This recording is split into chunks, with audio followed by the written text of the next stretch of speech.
Hello and welcome to this lesson on the song Auld Lang Syne. This is a pretty useful song to learn, not only for New Year's Eve but lots of other occasions as well. Probably the best key, well for me anyway, would be a B or B flat, because the top note is then an E or an E flat. E is my highest note that I can sing. I'm going to be doing it in the key of G on a D G. That's a little high, it goes up to a top G, but I suppose if you're fired up at a New Year's Eve party, you won't worry too much about that. Most people do it in F, I have to say. So if you have a C-F Melodeon, where this row is C and this row is F, then just play the same buttons as I'm going to show you on that, and then you'll have it in the key of F, and your top note will be F, which is a little bit high for me, but I don't think it'd be a problem just for one note. But okay, so having said it's a little bit high, you know, it's probably doable in this key. Based on the old Rabbie Burns poem, of course, and I was never sure of the words of this when I sang this. Often when I played in bands in the past, we obviously did this at New Year's Eve, and I kind of made it up as I went along. So I have typed the proper words in for you, not the actual original Scottish words, but the English translation of them. There are quite a few verses, but I think most people sing the first bit and then they sing the second bit twice, playing it faster the second time. A few years ago I bought a one-row Melodeon in the key of C, and in amongst other tunes I played Auld Lang Syne, so you can see that, and I'll put the link to it somewhere in this video. But this is in the key of G, and we're going to be using our two rows. Mainly we're playing on the G row, so those notes on the G row will have the normal heads, and then any notes on the D row will have diamond heads. And I'm going to go through it bar by bar, so we're going to take our time and make sure you understand it. If you're a beginner, then maybe just play the tune, don't worry about the chords, but if you can play the chords as well, that's great, isn't it? Let's sort out our right hand position first of all. I call this pos -1, or position -1. This is a fourth button start Melodeon, so the fourth button down, if I press it on the G row and push the bellows in, that is G, and the fourth button down on the D row is D. That's why we call it a fourth button start. Most beginners, when they start, usually start with a third button start instrument, so every number button I say in this video, just subtract 1 from it. So I'm going to start on button number 3, so you would start on button number 2. So just check your Melodeon now. If your third button sounds like this on the G row when you push the bellows in, then you've got a third button start. So as I say, subtract 1 from every button that I say if I say any numbers during the course of this tutorial. So there's my first note. It's the note D. If you don't know how to read music, or you're a little unsure of it, on the front page of my website, and I'll put the address on the screen now, there's a whole document which will help you understand the rudiments of music, so you can get playing on your instrument, not just for the Melodeon, but lots of other instruments as well. And I think a lot of people have found that pretty useful over the years. Music's nothing to be frightened of. I have to say, when I first started teaching the Melodeon, I was using all kinds of weird and wonderful tablatures and codes and things, but in the end I thought it's just much easier to read music, and I would strongly recommend to you that you learn to read music. You're going to find the Melodeon a much easier instrument. After all, you only have to worry about the right hand. The left hand is always written out in chord symbols or letters, so it's just the right hand to worry about. So the first note is D. There it is, for me, button number 3. Like I say, it might be button number 2. That would be the last time I say that. And the first bar is what we call a pick-up bar, which is an incomplete bar. a kind of a launch pad to the main tune. So we're counting in fours, so for our first little pickup bar we count 1, 2, 3, 4, and you come in on beat 4.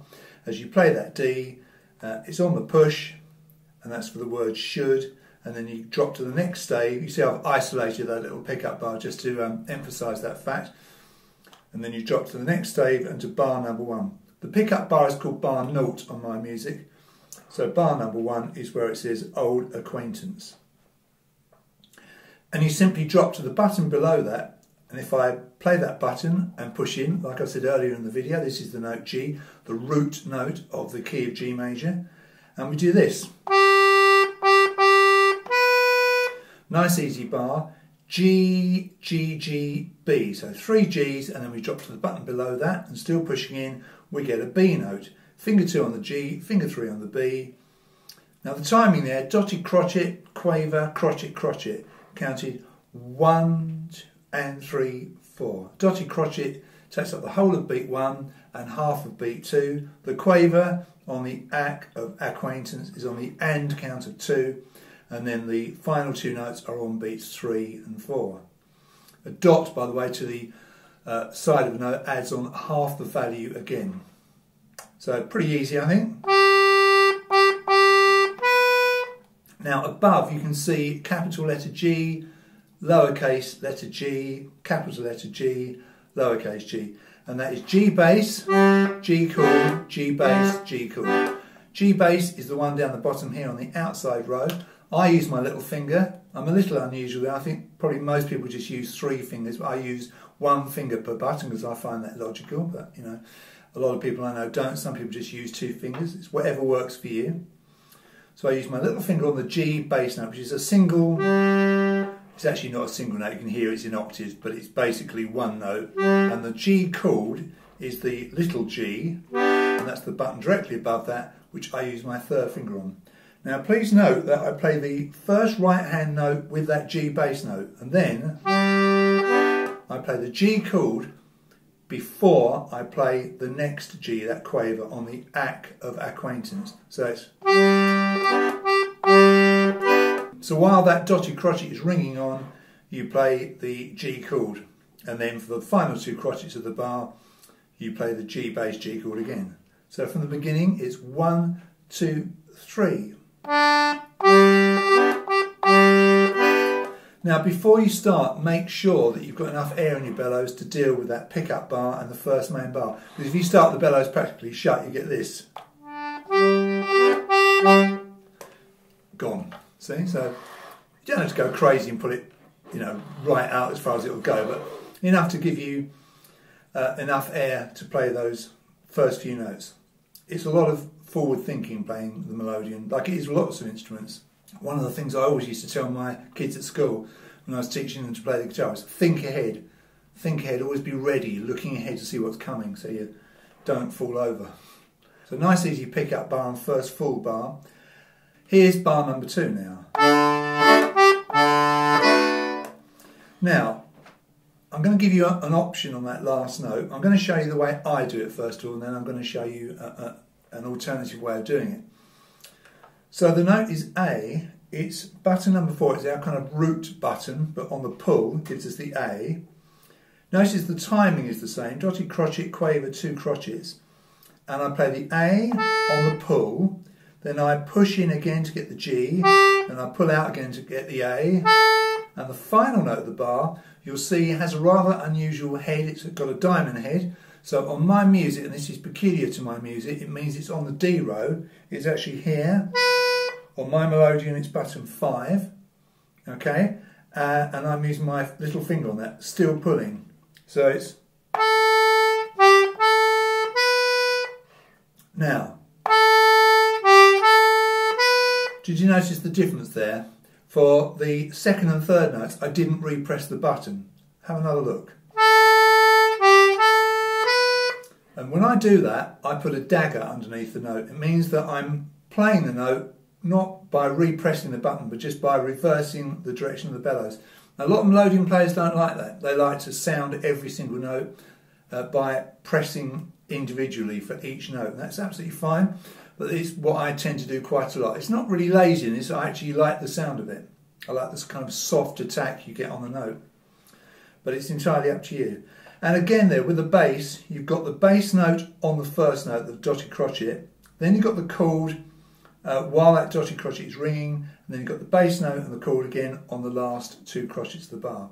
And the bass is, well, it's exactly the same buttons you played in bar 1, but on the pull. So instead of having G bass, G chord, G bass, G chord, you've got D bass, D chord, D bass, D chord. Like that, see? So exactly the same. So it sounds like this, the way that I do it. Now I can't guarantee that I always sound the notes by reversing the bellow. Sometimes I'll just decide to repress the button. But in general, that's what I do. Now, I've said to you that I'm going to give you an alternative for that last note. If you don't want to cross row, if you don't want to go to the D row, if you want to try and play as much of this on the G row as possible, and I can understand that you might be a bit afraid of going over to the D row, then you can get that final B note on the G row. Okay, if you do it on the push, and it's there. On my Melodeon it's button 5, it might be button 4 for you. I use finger 3. At that point you'll play a D chord, not here, but here on the push. It's what we call a chin end D. When I do any chin end D basses, and we can get D basses and D chords here, chin end, and here, knee end. So if it's at the chin end, I put an asterisk on it. I haven't written this in, so I'm just telling you this because I don't want to confuse you too much. But basically you'll play the B here and play a D chord like that. So let's show you the alternative bar 2. Like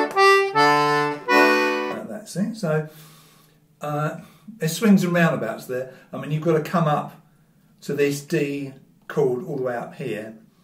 I just think, for me, it works better going over to the D row, but it doesn't make any difference to the sound or the feel of it. It's just what I do. I do like that, okay? So let's recap from the beginning. I always say it's a great idea. Keep going back, keep consolidating what you've learned. So,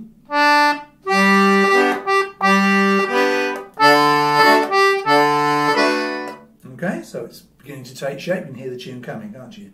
That high-pitched note is not until the end of bar 12. It's only one note you've got to sing that top G on. So, and I'll show you a way of getting around even that when we get there. So we're into bar 3. It's the third stave. If you don't know what I mean when I say stave, it's the third set of 5 lines, 5 horizontal lines going across the page. Think of those lines as a sort of set of shelves for putting your notes on. And it's where the head of the note is drawn. That's what counts, not particularly the stems. The stems help you understand how long the notes last for. And I won't get into this too deeply, but as I say, if you're not sure of this, check out my theory sheets. So we're back on our G chord, and we've got this. Now it's simply very much a matter of working your way through a G major chord on the right hand side. So you've got the G, that tonic note again, that root note, finger 2, still in the same position. G, G, B, D. So you play 2 Gs, go to the button below, finger 3 for the B, go to the button below, finger 4 for the D. And you've got those, if you played those 3 notes together, that's a G major chord, just like we've got there. Not quite the same pitch, but it is a G major chord. Or obviously not playing it all in one chunk, we're separating it.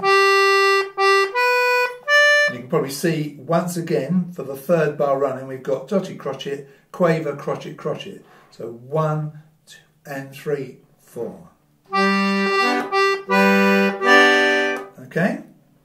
Now, we've reached the note D, which is little finger, and in bar 4 we're going to play that same button, but we're going to pull out, and that's going to give us a note of E. Have a look at the note itself. It's different, isn't it? It's a round open note with a stem and a dot. That's called a dotted minim. If it didn't have the dot, just be called a minim. A minim is worth 2 beats. A dotted minim is worth 2 beats plus half of 2, which is 1, so 3. So in other words, you play that E on beat 1 of bar 4, and it lasts for the first 3 beats of the bar. So you go 1, 2, 3, 4, and on beat 4, you can see it's written again as a crotchet, so you sound it again. Okay.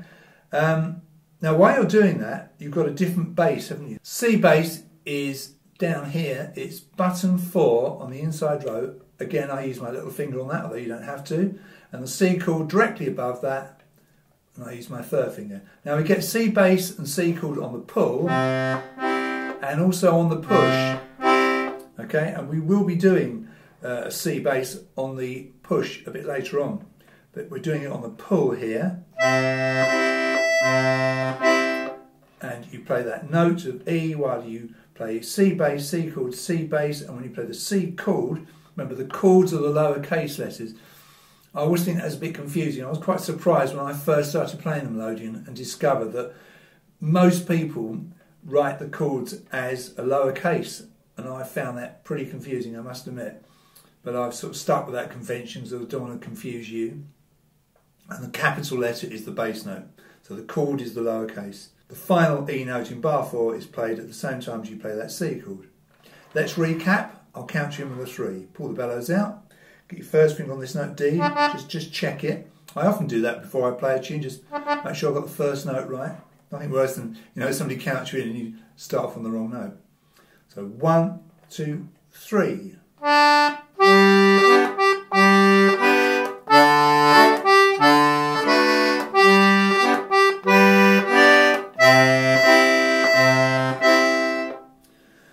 So it's very tidy, very logical, isn't it? Now, at the end of bar 4, we played the note E, little finger. It was this button down here. Button 6 could be 5 for you. Sorry, I know I said I wouldn't say that, but I just can't help myself. I worry in case you play the wrong button. That was on the pull. If we play the same button and push in again, we've got our D note that we played in bar 3. I'm going to do this. Do you remember in bar 3 we went... This time we're coming the other way. We're coming down in pitch but up geographically. It's a bit confusing, isn't it? So we've got the D, dotted crotchet, the B, quaver, and then the B crotchet, the button above that, and then the G crotchet, the button above that. So it's that timing again, isn't it? Dotted crotchet, quaver, crotchet, crotchet, same as bars 1, 2 and 3. And while you do that, it's your old friend G bass, G chord twice. Pretty easy. Now bar 6, a little bit harder, but I'm going to show you how you can change one note again if you're not happy about going to the D row, because you can see the fourth note of the bar is that B note with the diamond head, so it's going to be over on the D row. Let's show you how I do it first.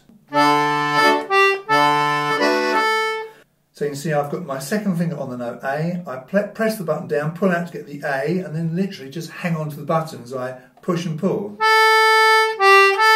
I can get those first 3 notes of the bar just by pressing once and changing the direction of the bellows a couple of times. And then the last 2 notes of the bar, little finger falls nicely on that note B again, like it was in bar number 2. So over on the D row, and then you come back to the A on the G row. So that's your right hand for bar 6. Or if you prefer it, press individually for each note. The bass line there is D bass, D chord, D bass, D chord at the knee end. So it's all on the pull. Apart from that, G note, second note of the bar. Now it's worth mentioning that when you play that second note, that right hand note, that G, make sure there's no bass at that point. You don't want this. You don't want that unwanted A chord there. If you hang on to that button and push in, you get an A chord. So make sure you lift your finger off the button, the left hand, like that. So. Again, if you don't want to go over to the D row there, you could do this. So you could play the B on the G row, finger 3 on the push, and instead of playing the D chord down here at the knee end, play it up here at the chin end. So that would be like that. For me, it just feels better, more logical to keep the bar mainly on the pull. Okay, now in bar 7 we've got the whole bar played on the D row. All notes have diamond heads, and this is how I do it. Now notice that I played 2 bass notes in a row on the last 2 crotchets. I don't play a chord on that last bit. I'm keeping it deliberately thin here because we're going to save that chord for later on. It's all about dynamics, kind of building up to the big finish. So the right hand, it's G, but it's on the D row, diamond head, like I said. For me, it's button 5, might be button 4 for you. And we've got the 3rd finger on that, okay? And we're still in our pos -1, position -1, dotted crotchet, quaver, crotchet, crotchet. We've done that so many times, haven't we? And this is finger 3, and then come to the button above, still pulling. That's the note E, 2 of those. And play the same button, push in, and you've got the D. So this is Auld Lang. By the way, if you see words with dashes coming out of them, it means that the word is held over to the next note. So Auld and then Lang. See, it's kind of slurred, isn't it? Left hand's pretty interesting now. We have E bass and E minor chord. Now, E bass is the 2nd button down, inside row. For me, it's finger 2. And the E minor chord is written above. Now, I said to you that chords are written in lowercase. And, okay, technically I should draw that. I should write that as little em for E minor. But I always think that looks ridiculous. So I always write my minor chords with a capital letter. Again, that's just peculiar to me. So you've got E bass, E minor chord directly above it. And then down to the bottom of the bass area, little finger. This button here pulling out gives me a C bass, and then I go to the D bass up here, button 2, outside row, and I use finger 2. So the left hand there is like that. Put it all together. Bit of a complicated bar, takes quite a bit of practice, but it's really worth it, isn't it? Now, we've got to change the position here, only because of where we are. The 3rd finger falls naturally onto this G on the G row, and so not in position -1, but into position -2 now, so we've sort of come up even further. 3rd finger falls nicely on this G, button 4 for me, might be 3 for you. Now, I see, I can't help it, I've done it again. And as I play that note, it's a dotted minim, so it lasts for 3 beats. I play G bass, G chord, G bass. But then on the 4th beat of the 8th bar, very last beat of this page, I'm going to change position quite dramatically. I'm going to move my 3rd finger down 1, 2 buttons, so I can play this note of E on the pull, and I'm now in what I call pos H, position home. So position home should have my 1st finger on the root note, and it would be, wouldn't it, if I put my fingers up there sequentially. And NC means no chord. There's no left hand chord, just like there wasn't any left hand for the 1st note of the tune. So that bar 8 sounds like this. Shall we play that 1st page, see what we've got? It's quite a lot there, isn't it? It's quite remarkable. Fairly straightforward tune, but incredible amount of music in those few bars.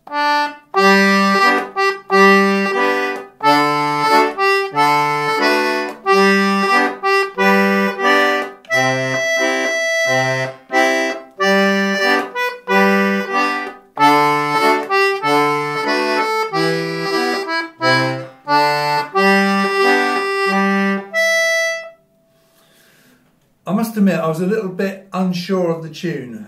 Old acquaintance be forgot and never brought to mind. Should. I used to go up there, should, up there, but it doesn't, does it? It stays on that note. And you hear it's a fairly high key to sing it. Admittedly, this is fairly early in the morning.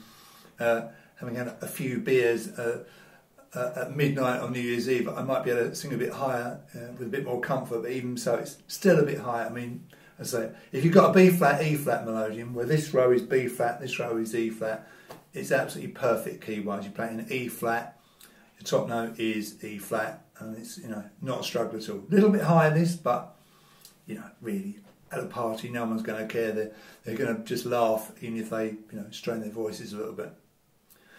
So let's go on to page number 2. And this page we play twice. We play it kind of normal tempo, and what normally happens is people get in a circle and then they come in, don't they?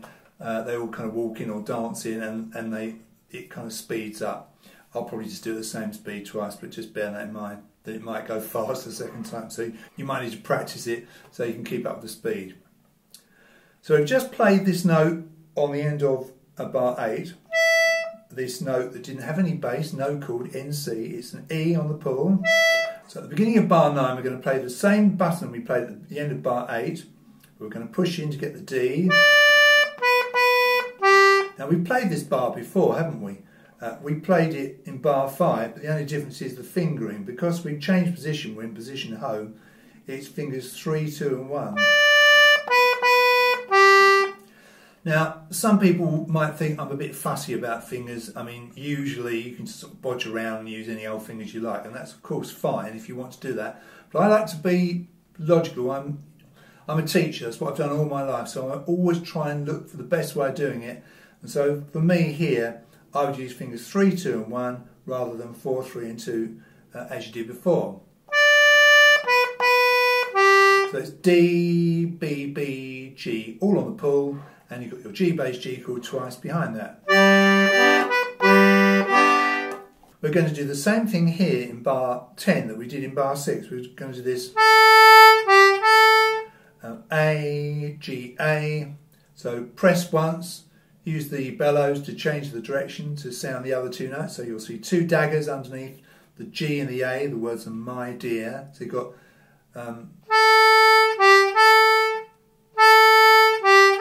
okay, so A, G, A, and then you go up to the note that you played at the end of bar 8, so you're still pulling. And by the way, if I don't put a pull or a push underneath the note, it means it's the same as it was the last time I wrote down pull or push. So for instance, in bar 10, I've got first note, which is an A, says pull underneath it. Next note is a G, says push underneath it. Next note is A, pulls written underneath it, and the next note is an E. It's got nothing written underneath it, so you know you're still pulling. Get the idea? And while you're doing this right hand tune, you're playing D bass, D chord twice in the end. Okay? So first 2 bars of page 2.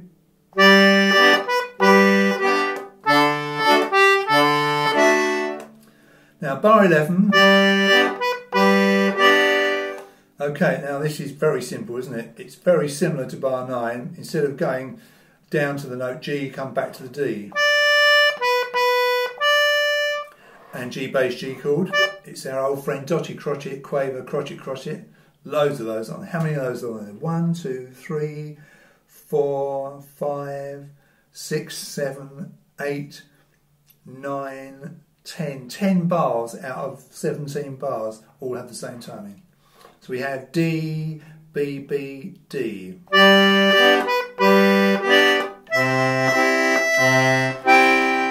Now in bar 12, I mentioned earlier that you can get the C on the pull and the push, and here we are going to get a C chord on the push. Let's get to that in a moment. The first note in bar 12 is a note of E, and it's the button you just played. You're going to pull out to get the E, dotty minim, so it's held for 3 beats as you play C bass, C chord, C bass, C chord, but the final C chord's got an asterisk on it. If I have a C bass chord or a C chord on the push, I put an asterisk on it so you know you're pushing. All right, okay, I've written push underneath as well, so I'm not taking any chances, but in other words, bass-wise, so it's C bass, C chord, C bass, all on the pull, and then C chord on the push. And then the final note is G, and that's why we've moved into this position home, just for this high note. And I spoke about this note, and I'll talk about a workaround for the singing in a moment. That high note G, little finger, has been waiting to be available to play that note. So let's go from the beginning of page 2.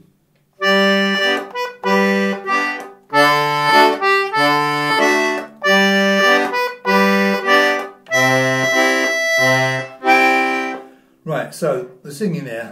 Auld Lang Syne, my dear, for Auld Lang Syne will. It's up there, isn't it? It's quite stretched, isn't it? You could go, Auld Lang Syne, my dear, for Auld Lang Syne we'll take a cup. So you could sing the word wheel, and you could sing the same note that you sang for Syne on the previous note. Instead of going up to the G, just stay on the E. That is a way around, that's a workaround, and no one's going to care about that at all. Right, now we've got some repeats, luckily. So bar 13 is exactly the same as bar number 9, and the same as bar number 5, except of course the fingering is different. And then here, this bar here, bar number 14, exactly the same note-wise as bar 6, except the fingering is different. You're in that position home rather than position -1. And again, if you want to, you could go. You could play the B note on the G row as well, and do a D chord at the chin end. But as I say, for me, I think every teacher will say the same thing. I think my way is best, but it may not suit you. And bar 15, well, right hand wise, exactly the same as bar 7. But on the 4th beat of the bar, instead of just playing a D bass, I'm going to play the D bass and the D chord. These two buttons here. Outside row, I use fingers 2 and 1 for that 4th beat. It's just a bit more powerful, like I say, sort of kind of building up to a big finish. So you've got like that, and then we go to bar 16, which is ending number 1. So you get 1 and a line going across the top. So first time you do this second section or chorus, I suppose, you'll play this bar, and it's simply a G, and then it's an E. And in fact, it's exactly the same as bar 8, isn't it? The only difference, of course, is the fingering, because you've been in position home for this bit. So it's your second finger this time that feels nice, falls nicely into place on this note G, and it's a change of position. Because of that, you're in position -1. I mean, yeah, don't worry about this, you'll probably do it naturally anyway. I'm just trying to explain it for you. So you play this note, and then you're going to drop down to this note of E, pull out, and you're back in your position home, and you're going to repeat from bar 9.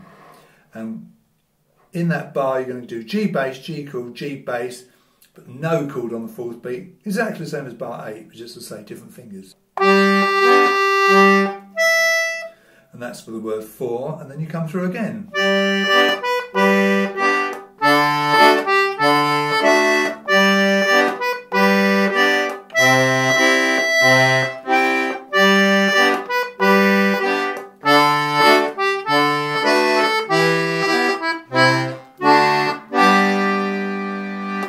So you'll drop to bar 17 after you play bar 15. You'll play the note G. It's a semi-breve, a whole note, so it lasts for the whole of the bar.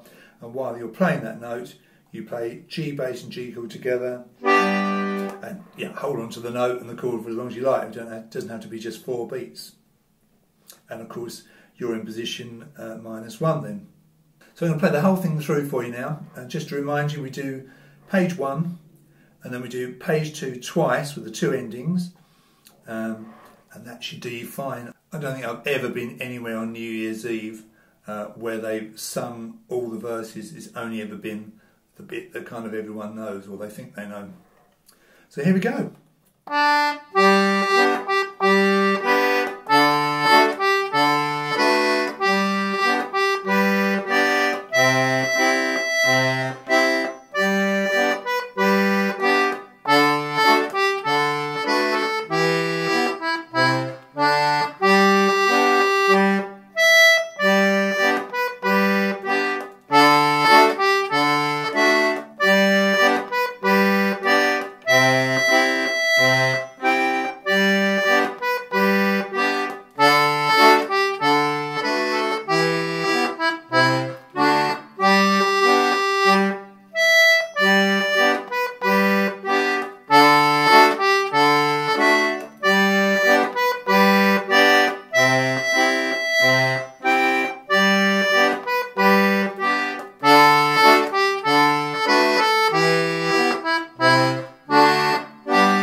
So there we are. It's a lovely, logical piece to play. Very, very tidy piece of music, isn't it? And how brilliant would it be for you to learn that and play it on New Year's Eve? I'm sure everyone would love it. Notice as I got towards the end of the tune how I just slowed down a little bit. So if you're watching this in December or coming up to December, then I'd like to wish you a Merry Christmas and of course a Happy New Year. And if you're not, that's going to sound a bit strange. But in any case, a very useful tune and song to learn, isn't it? So hope you enjoyed this lesson. Thank you very much for watching. And if you like this lesson, please do press the like button and subscribe to my channel, Daddy Longlegs, that's me. If you click the bell icon, you'll get a notification every time I upload to YouTube. And I do tend to upload quite a lot. In fact, as I'm doing this particular lesson today, I'm pretty close on 1,000 videos on YouTube, which is, you know, I'm quite proud of. Understandably, it's been a long road since I started my first one. I think it was back in 2010. But I love doing it. I hope my enthusiasm rubs off on you. And you'll see me in the next video.